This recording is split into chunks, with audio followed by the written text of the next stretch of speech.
where did you learn that work ethic from? Like, you know what I'm saying? Who instilled that in you? Man, I don't know who instilled it. I think it might be real life genetics going Really? back to like grandfathers and great grandfathers. Everybody worked. You know what I'm saying? I never been around nobody who didn't work. Yeah. So it was kind of natural to me. So man, it's interesting that you say that, right? You know what I'm saying? Because as long as I've known you, I've always known you to have a very good work ethic in like a multitude of different fields, right? You know what I'm saying? Whether that be business, like you was one of the first people who like I seen really going hard with the fitness and the working outside, like regularly and like really putting in real work, right? Yeah. Like, you know what I'm saying? Like you was one of the people I always seen do that. So when you say that, like it kind of just was what it was. Like, who was some of your early influencers, even maybe just entrepreneurs or creatives? Or did you not have nobody, you know what I'm saying, on that side of the coin? As far as what you mean, like entrepreneurs? Yeah, entrepreneurs and like, you know, doing for themselves and working for themselves. Or was it always just people just you know what I'm saying? I mean, I see my stepdad and his dad, you know what I'm saying, hold it down.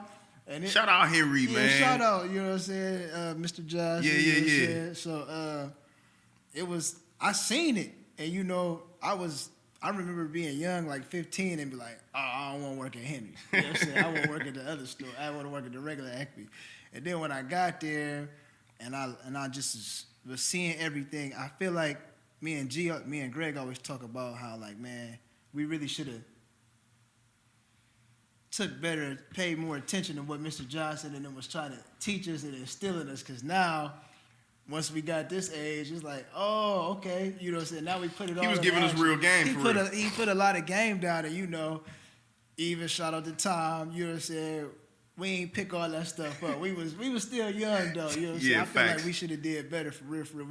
But I don't know where it would have put us at in life. But I mean, we all got to the right spots where we needed to be. Man, so that's interesting that you mentioned Mr. J, right? Because like, again, man, when I think back on my experience, there wasn't a lot of like entrepreneurship people that were close to me, right? Mm-hmm. But I don't even think about somebody who like Mr. J. Mr. J was actually my neighbor for a small period of time. Right. We stayed out in Copley, lived right across. Now, I won't lie, Mr. J, man, shout out Mr. J. Much love and respect to Mr. J. Yeah. But he played me one time. I was standing across the street from me.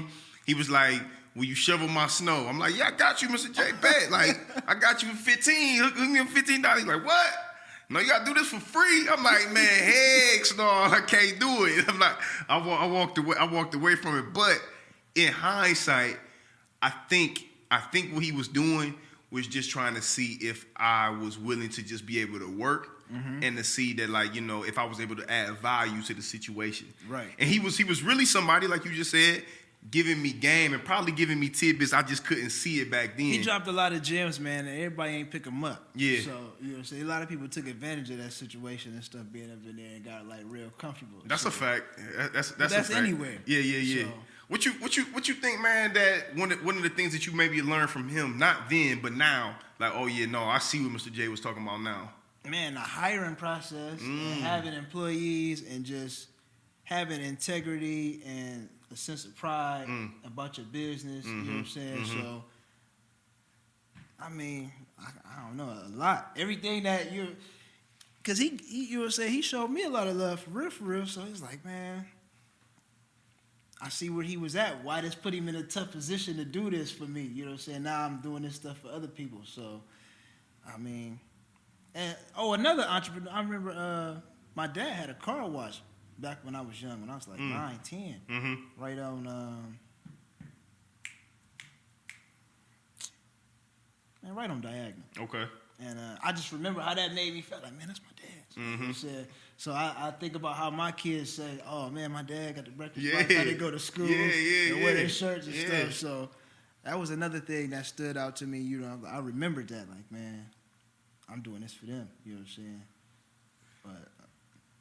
But see, that's big though, right? Because like you got the inspiration right there in front of your face, and like you said, it was a sense of pride. Yeah. And when you pulled up the pop spot, right? I mean, this is Dad's spot, like, you know what I'm saying. Right. This is his. This is mine. This is a sense of pride that came with that.